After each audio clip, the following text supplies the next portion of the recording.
Pemirsa, Anda kembali menyaksikan CNBC Indonesia dan Anda kembali menyaksikan Waste to Energy Investment Forum 2025 yang disiarkan langsung dari Auditorium Bank Mega, Jakarta. Terima kasih Bapak dan Ibu hadirin sekalian yang masih tetap berada di ruangan ini.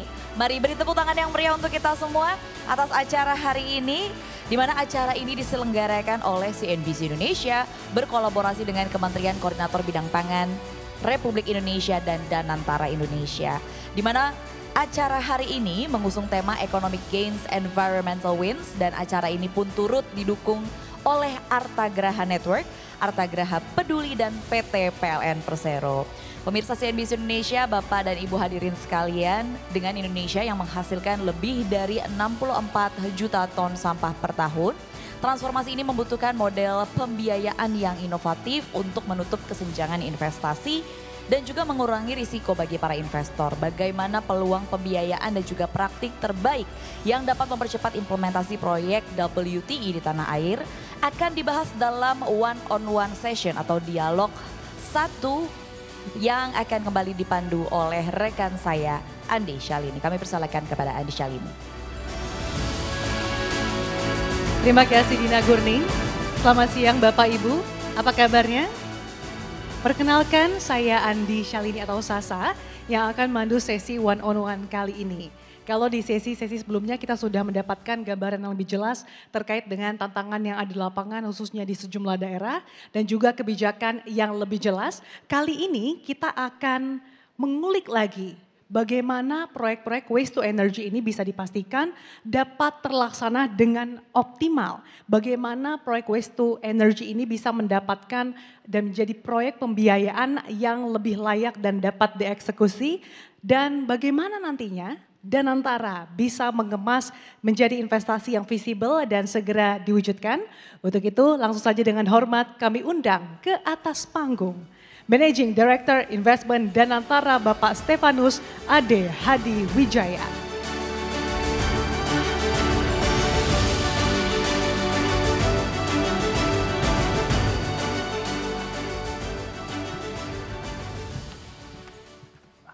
Selamat siang Pak Stefanus, terima kasih sudah meluangkan waktunya untuk CNBC Indonesia di siang hari ini. Terima kasih CNBC atas undangannya. Pak Stefanus melihat peran Danantara yang cukup strategis dalam memastikan proyek-proyek waste to energy ini bisa berjalan dengan optimal. Apalagi kita tahu sudah ada Perpres 109 tahun 2025. Bagaimana sebetulnya kita bisa memahami berlanjut secara komprehensif mekanisme investasi sampai operasional proyek waste to energy ini di daerah-daerah. Oke. Terima kasih atas, sekali lagi terima kasih atas undangannya, terima kasih atas kesempatan untuk kita bisa sharing mengenai waste to energy. Memang kita senang ini ada terobosan yang sangat baik dari pemerintah dengan dikeluarkannya Perpres 109 ya 2025. Dan di situ memang Danantara diminta sebagai pelaksana, terutama dalam pelaksana tender dan juga dalam melakukan investasi. Tapi balik lagi investasi memang harus kita teliti dulu nanti untuk masing-masing kota, mana yang tepat, skalanya tepat untuk investasi, kita akan masuk. Nah, saya nggak akan bahas detail mengenai Perpres karena saya yakin selama sepanjang hari ini pasti sudah banyak diskusi ya mengenai Perpres. Mungkin tadi saya langsung ke pertanyaan dari Sasa mengenai peran dari Danantara sendiri. Mungkin sedikit ya, 1 menit aja saya menjelaskan bahwa buat Danantara, apa yang tertuang di Perpres itu untuk kita melaksanakan ini kita anggap sebagai tugas yang sangat penting. Kenapa? Karena pertama kita melihat bahwa waste to energy ini dari kacamata Danantara, yang pertama itu bukan masalah menghasilkan energi. Ya. Itu target yang kedua. Target pertama adalah bagaimana kita bersama-sama melalui program waste to energy ini bisa mengatasi isu darurat sampah. Yang saya nggak usah bahas, pasti tadi sepanjang hari pasti sudah dibahas juga. Saya juga dengar ada Pak Farhan dari Wali Kota Bandung yang pasti sudah sharing panjang mengenai isu-isu sampah yang ada di mana-mana. Jadi buat kita, Sasha ini penting sekali karena ini kita mau berperan sebagai investor dan pelaksana dengan tujuan utama untuk menanggulangi masalah darurat sampah yang ada. Karena isu yang dihasilkan dari darurat sampah ini itu luar biasa besar. Kita cuma berpikir, oh sampah itu bau, kotor, tapi itu masalah kesehatan, masalah gas meten, efek gas rumah kaca, dan lain-lain itu sangat besar. Jadi itu kita berperan. Tujuan kedua yaitu adalah dengan investasi ini kita harap dengan teknologi tepat kita bisa menghasilkan energi yang optimal. Yang juga sudah diatur dalam Perpres. Nah, peran kita di sini adalah dengan konteks itu semua adalah buat Danantara pertama melakukan tender untuk masing-masing kota. Jadi kalau dijelaskan di Perpres itu dari Kementerian Lingkungan Hidup akan dalam quote unquote mendaftarkan kotanya ke Danantara. Ini kota-kota yang memang sudah siap. Kan memang ada beberapa requirement ya, contohnya minimum 1.000 ton per hari sampahnya, lalu kota tersebut atau kabupaten tersebut sudah menyediakan tanah dan ada infrastruktur dan lain-lain. Itu semua nanti dari Kementerian Lingkungan Hidup akan diperiksa dan akhirnya dikirim ke Danantara kalau kota tersebut sudah dianggap siap. Nah ini kebetulan contoh yang bagus karena baru saja kita mulai untuk 4 kota pertama nih Mbak Sasha. Jadi kita pun setelah dikirim oleh Kementerian Lingkungan Hidup itu di batch pertama, disebutnya batch pertama, kita melakukan review kita juga. Kita review dulu, kita cek semua item yang ada tadi dari sisi size dari sampahnya, lokasinya dan juga infrastruktur dari kota tersebut apakah benar-benar siap. Sejauh ini dari yang dikirimkan oleh Kementerian Lingkungan Hidup dan surat dari Pemda masing-masing mengenai kesiapannya ada 4 yang kita sudah mulai tendernya, yaitu Bogor, Bekasi, Denpasar, dan juga Yogyakarta. Kita mulai dengan 4, sambil ada beberapa kota lain yang sedang kita finalisasi dan kita review. Ada beberapa juga yang sudah diusulkan Kementerian Lingkungan Hidup, mungkin kita agak ditunda dulu karena kesiapan lahannya belum ada. Tapi kita akan mulai dengan 4 ini dan sudah mulai tendernya. Nah berbicara dengan proses tender itu sendiri seperti pertanyaan tadi, yang pertama kita lakukan adalah kita buat daftar penyedia teknologi. Ya.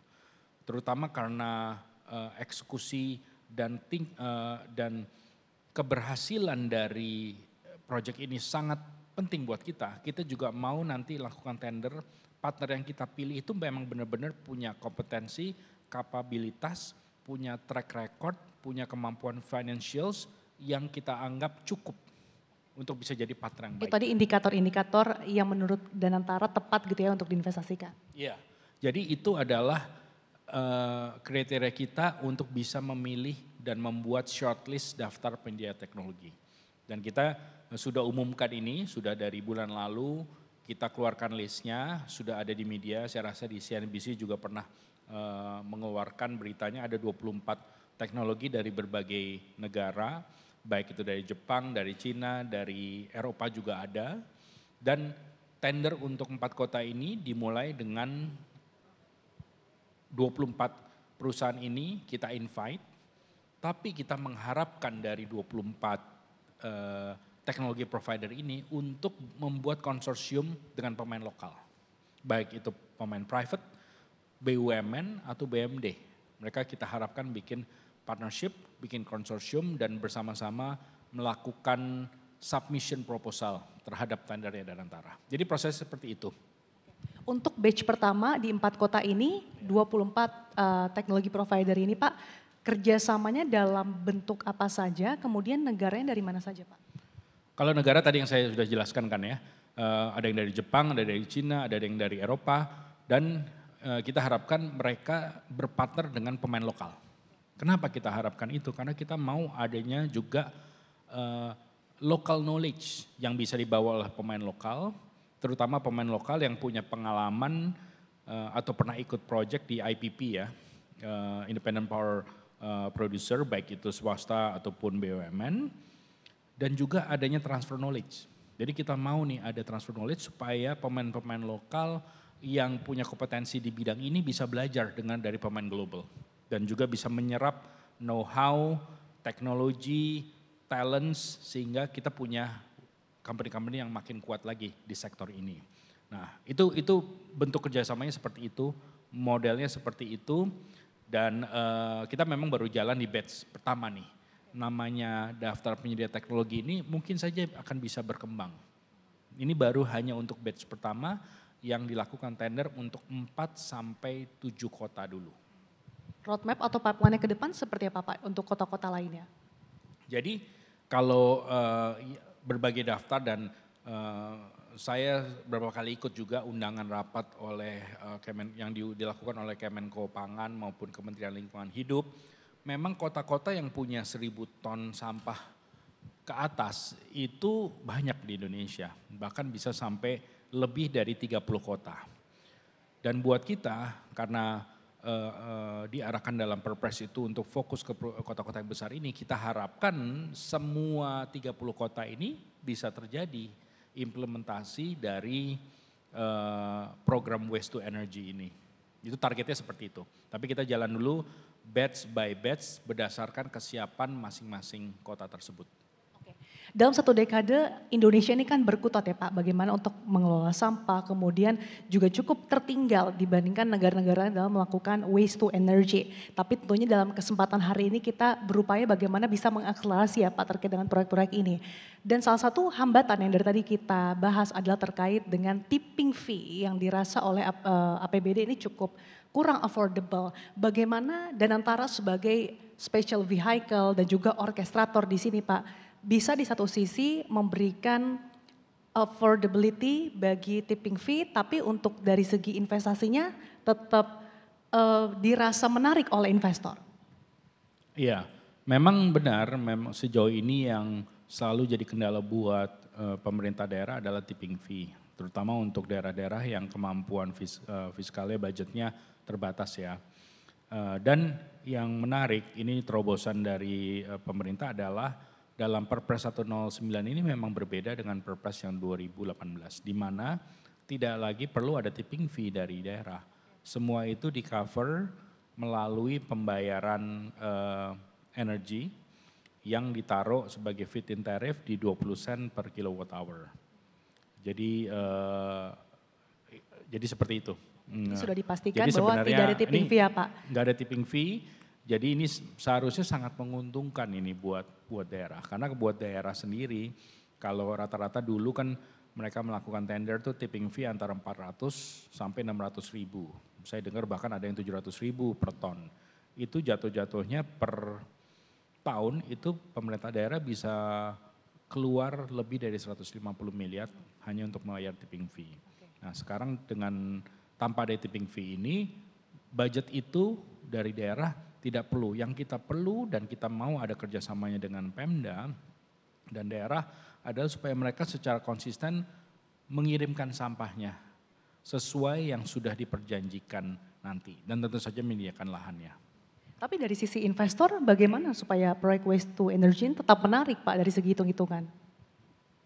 Dari sisi investor sejauh ini sejak diumumkan Perpresnya itu minatnya sebenarnya sangat besar sejauh ini saya lihat ya.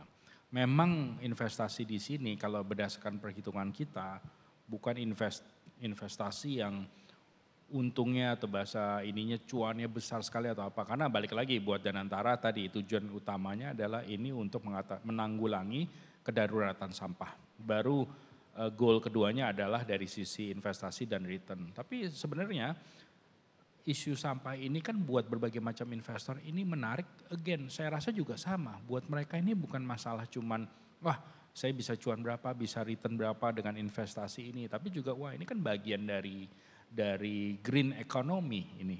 Penanggulangan masalah lingkungan. Jadi ada unsur itu saja. Jadi sebagai gambaran waktu awal kita buka proses pemilihan penyedia teknologi itu yang registrasi itu ada 200. Sampai akhirnya kita yang melakukan submission dari aplikasi itu sampai 60, akhirnya kita pilih ada 24. Jadi sejauh ini minatnya cukup tinggi. Apa yang Danantara lakukan Pak selain menjadi anchor investor tapi kan juga bantu mencari pendanaan dari investor lain. Supaya proyek-proyek waste to energy yang mungkin daerahnya belum memiliki kapasitas bisa lebih bankable dan juga visible Pak bagi investor. Itu dia, kalau masalah visibilitasnya itu yang tadi di awal. Makanya ada beberapa kriteria tadi masalah size sampah. Jadi mungkin buat kota atau kabupaten yang sampah yang dihasilkan di bawah 1.000 ton kita belum mulai dulu sekarang. Ya. Dan by the way ini banyak juga kok opsi lain dalam mengelola sampah kan bukan cuma ini. Jadi dari sisi size, dari sisi lahan, dari sisi infrastruktur itu harus visible dulu. Dan setelah itu kita lakukan review sudah oke, baru kita undang investor untuk melakukan mengikuti tender bersama-sama. Jadi pasti dari kacamata investor mestinya mereka akan melihat hal yang sama juga ya. Bahkan nanti detailnya ada dilakukan tes tanah dan lain-lain untuk memastikan lokasinya itu tepat. Pasti kita akan juga nanti melakukan pengecekan apakah lokasinya itu dari sisi sosialnya juga tepat. Kebanyakan yang akan kita mulai ini memang lokasinya dekat dengan TPA, tempat pembuangan akhir. Jadi mestinya isu-isu itu sudah tidak ada. Oke, jadi tadi ada beberapa kriteria yang harus mereka penuhi dulu ya Pak ya? Dari sisi kotanya ya. Iya. Baik Pak Stefanus, mungkin kita langsung saja persilahkan kepada audiens untuk mengajukan pertanyaan kepada Pak Stefanus. Kami persilahkan. Oke, baik silakan di depan, silakan berdiri Bapak. Selamat siang Pak Stefanus, terima kasih atas waktunya. Saya Iwan dari Artagraha. Mengenai statement Bapak tadi di mana teknologi provider diharapkan untuk berkonsorsium dengan perusahaan lokal, baik itu BUMD maupun perusahaan swasta. Saya mau menanyakan Pak, misalnya terkait dengan BUMD ya, untuk BUMD dari kota terkait tersebut, kan pasti pengalaman untuk IPP ataupun yang lain kan belum ada Pak. Apakah dimungkinkan secara regulasi BUMD itu ikut partisipasi dalam proyek Waste to Energy tanpa melalui proses tender Pak? Jadi siapapun yang menang BUMD bisa ikut. Karena mungkin BUMD kan hanya 1 atau 2 yang terkait dengan infrastruktur. Sedangkan yang peserta tendernya itu 24. Jadi mungkin bingung juga Pak pemilihannya bagaimana ini Pak. Demikian, makasih Pak. Terima kasih Pak Iwan dari Artagraha, silakan Pak Stef. Terima kasih Pak Iwan atas pertanyaannya. Kalau buat kita Pak, BUMD secara kriteria memang kita agak bedakan. Ya. Itu nanti ada di dokumen RFP-nya BUMD yang kita harapkan. Alternatif lain adalah dalam konsorsium itu bisa ada berbagai parties. Ada teknologi provider, ada pemain yang punya pengalaman IPP, dan juga ada BUMD, bisa juga Pak. Sejauh ini memang kita lebih menganjurkan BUMD itu menjadi bagian dari konsorsium. Tapi nanti bisa berpartner sama yang lain. Justru saya lihat seharusnya konsorsium itu senang ada BUMD. Karena BUMD ini yang mengerti lebih dalam situasi lokal kan. Jadi bisa membantu. Jadi salah satu usulan kita sempat ngomong juga ke wali kota, ikut aja ke salah satu konsorsium jadi bagian dari konsorsium tersebut. Jadi kan konsorsium nggak cuma dibatasin 2 parties kan Pak, bisa 3 parties, 4 parties gitu. Sudah cukup terjawab Pak Iwan? Silakan singkat saja Pak Iwan, silakan. Dalam hal BUMD-nya atau swastanya Pak? Perusahaan swastanya maupun BUMD-nya. Swastanya ada 24, perlu pilih BUMD yang mungkin 1 atau 2. BUMD-nya 1 atau 2, bingung milih partner dari 24 itu Pak. Jadi kira-kira kondisinya mungkin seperti itu ya. Sebenarnya dari kita juga kita terbuka Pak. Kalau memang ada pemikiran atau apa, nanti boleh Pak diusulkan ke Danantara ya. Karena bagaimana model yang paling tepat untuk BUMD ya Pak. Terima kasih Pak Iwan, tapi kalau dari Danantara sejauh ini Pak, untuk pemilihan kerjasama bentuk konsorsium sendiri dengan lokal, sejauh ini bagaimana Pak model pendekatannya? Kalau kita begini, pendekatan kita kan tadi kita udah memilih 24 teknologi provider, lalu kita juga sudah melakukan publikasi, bukan cuma di media, kita melakukan publikasi, kita melakukan presentasi melalui Kadin, melalui Apindo, juga di HIPMI untuk menjelaskan inilah partner-partner. Coba kalian cari atau presentasikan perusahaan kalian untuk bisa membangun partnership dengan mereka. Nah itu saya rasa secara otomatis memang sudah mulai berjalan dan saya sudah dengar beberapa dari pemain-pemain yang ada ini mereka memang sedang melakukan pembangunan partnership dengan berbagai pemain swasta maupun BUMN. Memang benar tadi yang BUMD nih yang saya belum dengar, dan kita juga cukup terbuka nanti untuk melihat ide-ide apa nanti dengan BUMD. Tapi sekarang yang dengan swasta dan BUMN nih kelihatannya mereka sudah saling mencari partner. Dan juga partner itu kan bisa macam-macam karena nanti misalnya 30 kota. Satu pemilik teknologi nggak harus eksklusif juga dengan satu pemain lokal. Dan pemain lokal juga nggak harus eksklusif dengan ini.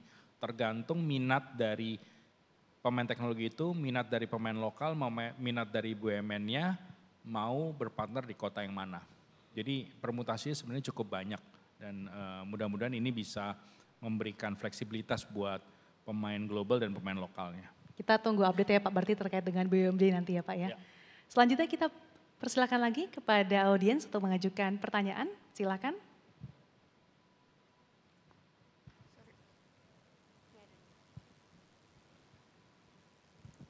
Terima kasih kesempatannya. Selamat siang Pak Stefanus. Perkenalkan saya Alfi Pak, perwakilan dari Kadin di divisi peternakan Pak. Jadi kalau kita ngomongin waste, kita di hilir itu kita manage waste dari peternakan Pak, sapi dan ayam, tapi kita convert menjadi biomass Pak. Nah pertanyaannya bagaimana agar kami sebagai pelaku waste management dari sisi peternakan ini yang sebetulnya secara fokus mungkin agak beda sama fokusnya WTE-nya Dadantara Pak ya, yang dari sampah municipal misalnya. Bagaimana biar kami bisa ikut contribute gitu Pak, terutama sama roadmap-nya tadi WTE-nya Dadantara yang agak beda gitu Pak. Karena emang kita tuh mau coba naikin value-nya Pak daripada kotoran peternakan tadi gitu Pak, biar nanti bisa jadi bagian dari roadmap untuk support ketahanan energi nasional gitu Pak. Mohon izin Pak, thank you. Terima kasih Pak Alfi, silakan Pak Stefanus. Terima kasih Pak atas pertanyaannya.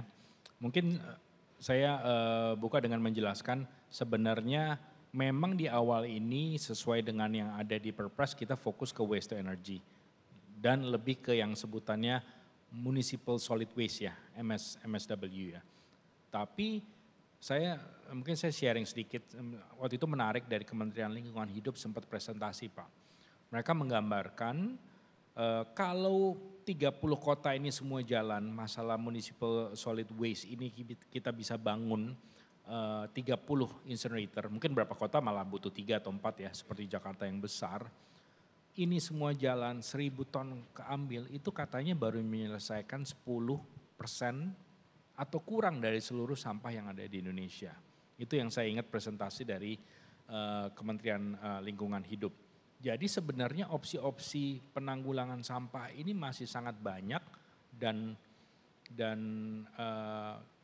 kita pasti tertarik Pak dari Danantara untuk bisa mengeksplor ini lebih lanjut.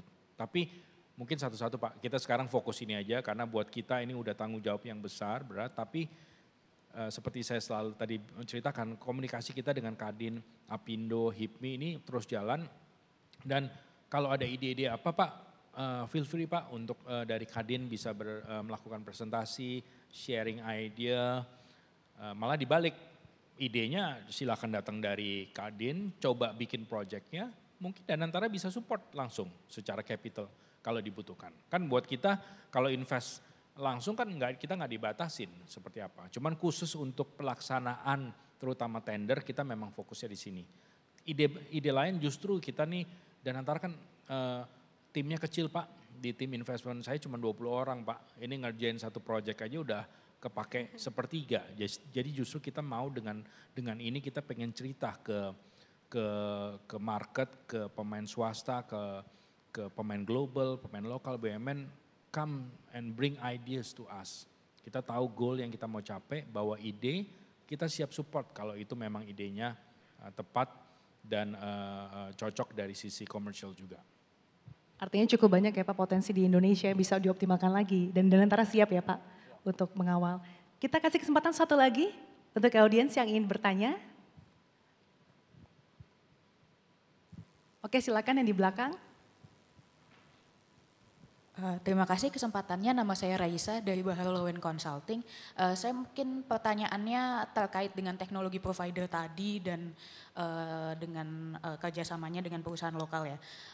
Bagaimana mencocokkan teknologi provider ini yang mungkin mekanisme teknologi mereka berbeda-beda dengan karakter misalnya sampah di daerah-daerah, apakah ini perbedaan teknologi dan perbedaan karakter sampah di daerah-daerah ini menjadi concern yang sangat perlu diperhatikan oleh Danantara untuk perusahaan lokalnya untuk mencocok-cocokkan harus partnership dengan siapa begitu, atau bagaimana pandangan Danantara tentang ini? Terima kasih. Terima kasih Mbak Raisa, langsung aja Pak Stef. Ya, kalau dari sisi sampah ya, sepengertian saya memang pemain-pemain atau teknologi provider ini sudah cukup mengerti karena memang proyek-proyek WTE ini kan bukan baru mulai. Sebenarnya dari 2018 sejak Perpres itu ada, itu sudah banyak proyek jalan dan banyak pemain teknologi provider ini yang sudah sempat ikut tender-tender sebelumnya. Jadi mereka tuh sudah ngerti mengenai kondisi sampah di Indonesia ya. Dan bahkan saya dengar waktu itu dari Pak Wali Kota Farhan, bahkan di Kota Bandung udah sempat ada tender dari tahun 2012-2013. Jadi ini bukan hal baru. Dan juga kalau saya mempelajari, saya bukan ahlinya, ini baru belajar sejak memegang proyek ini, memang ini juga bukan teknologi yang rocket science kan. Ini teknologi incinerator, pembakaran untuk menghasilkan energi yang cukup umum. Dan yang mungkin menarik kalau berdasarkan studi internal kita, memang di seluruh dunia ini dari sisi pengelolaan sampah ini masih merupakan teknologi yang paling banyak dipakai. Jadi dan ya contohnya di beberapa negara seperti Jepang, Singapura juga pakai teknologi yang sama, Cina juga pakai teknologi yang sama dan terbukti itu sukses. Jadi saya nggak melihat ini sebagai sesuatu yang terlalu complicated dan harus setiap daerah itu teknologinya beda-beda atau apa. Saya rasa enggak juga sih. Gitu. Mungkin perbedaan kalori sedikit banyak antara kota, tapi saya rasa should be okay ya. Terima kasih Raisa dan juga Pak Stefanus. Tadi ada pertanyaan satu lagi dari Ibu. Oke, mungkin sebelum saya akan berikan satu kesempatan lagi untuk audiens bertanya, terkait dengan teknologi yang diterapkan Pak, apakah nanti Danantara juga ke depannya lebih mengarahkan untuk menetapkan sebuah benchmark untuk teknologi yang diterapkan waste to energy di setiap daerah Pak? Enggak sih, kita nggak naruh benchmark yang berbeda di setiap kota. Dalam RFP itu kita jelaskan teknologi yang jadi ekspektasi kita seperti apa. Berdasarkan hasil studi kita, advisor kita, contohnya emisi. Karena ini penting sekali kan kita ngomong pembakaran. Emisinya itu seperti apa standar yang kita mau. Itu kita tentukan dan setiap kota harus yang the best. Harus mengikuti standar yang sama. Kita nggak mau membeda-bedakan antara kota. Baik, terima kasih Pak Stef. Singkat saja silakan, untuk yang di depan tadi silakan Ibu bertanya.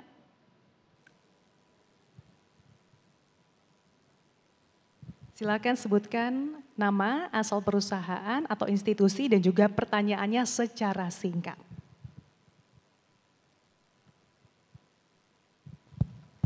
Halo, saya Aziza dari Earth Catalyst dan anggota asosiasi HIPMI.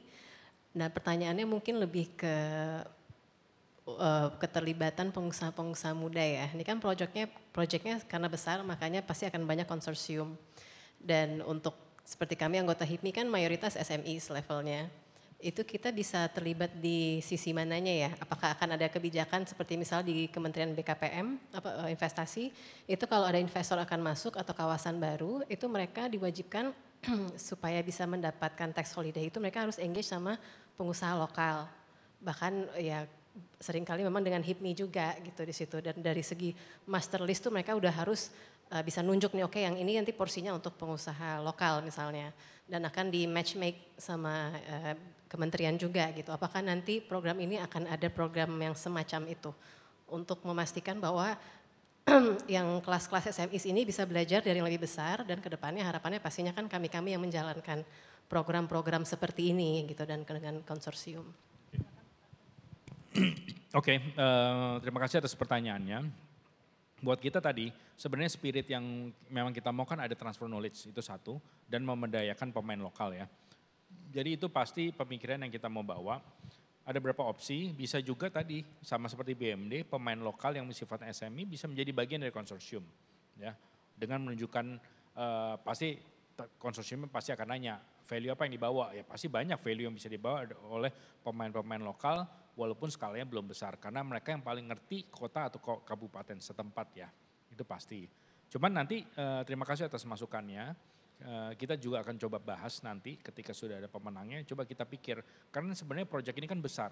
Satu proyek itu investasinya antara 2,5 triliun sampai 3 triliun. Ada proyek dari sisi EPC-nya, construction-nya. Dan sebenarnya salah satu yang besar adalah mungkin pemain lokal bisa bekerja sama untuk memastikan suplai sampahnya sampai ke lokasi. Karena secara logistik ini proyek yang sangat besar ini. Di situ pemain lokal pasti bisa terlibat. Tapi terima kasih atas masukannya tadi masalah BUMD, masalah pemain lokal. Kita akan coba bahas, kita akan terus belajar karena ini baru. Dan ini baru batch 1. Yang paling banyak baru 7 kota. Nanti akan lanjut lagi ke batch 2. Overtime nanti pasti kita akan coba cari opsi-opsi gimana supaya benar-benar tujuannya tercapai, eksekusinya optimal, keterlibatan dari pemain nasional, pemain lokal, BUMN, pemain global yang terbaik kita bisa bawa dan sama-sama kita bisa mengeksekusi ini dengan baik. Tapi terima kasih tadi masukannya soal BUMD dan juga soal pemain lokal daerah ya. Artinya keterlibatan pemain lokal daerah yang ternyata juga sangat penting ya Pak untuk bisa mewujudkan eksekusi dari waste to energy ini bisa berjalan optimal ya Pak ya. Sangat penting, tapi contoh paling gampang tadi dari sisi logistik. Baik. Karena ini logistik itu adalah hal yang paling penting untuk memastikan suplai sampahnya juga datangannya. Oke, baik sayang sekali waktu kita terbatas. Sebelum kita akhiri sesi ini saya minta closing statement secara singkat dari Anda Pak Stefanus, silakan. Ya. Terima kasih atas diskusinya, terima kasih atas pertanyaannya dan juga masukan.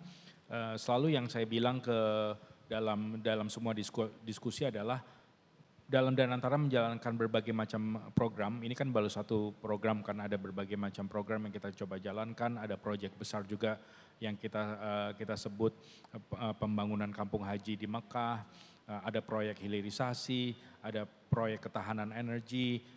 Kita pasti nggak bisa menjalankan ini sendiri, kita mau adanya kolaborasi dengan pemain lokal, pemain nasional, BUMN, pemain global. Jadi mudah-mudahan kita dan antara di sini bisa berperan sebagai catalyst, kita juga bisa berinvestasi, kita punya capital, tapi tujuan pentingnya adalah supaya kolaborasi dengan semua institusi ini bisa terjadi bersama-sama. Peran kita bukan untuk crowding out investor, justru kita mau crowding in investor. Contohnya di waste to energy ini kita open kalau kita dalam aset di masing-masing kota kita menjadi minoritas. Kita mau memberi kesempatan kepada pemain global, nasional, BUMN untuk bisa menjadi majority dalam proyek ini. Sehingga dengan adanya itu kolaborasi ini terjadi dan peran kita sebagai catalyst bisa tercapai. Terima kasih lagi.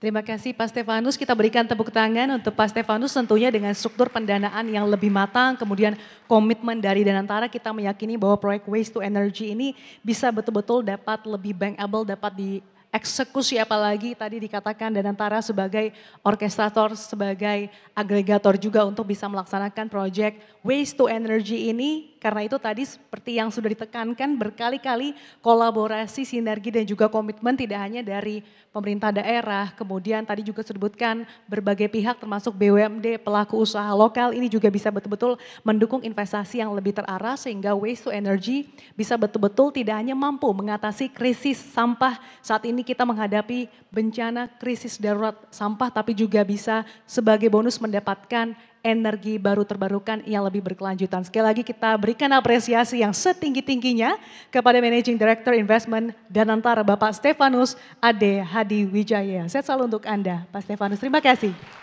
Selanjutnya saya kembalikan ke rekan saya Dina Gurning.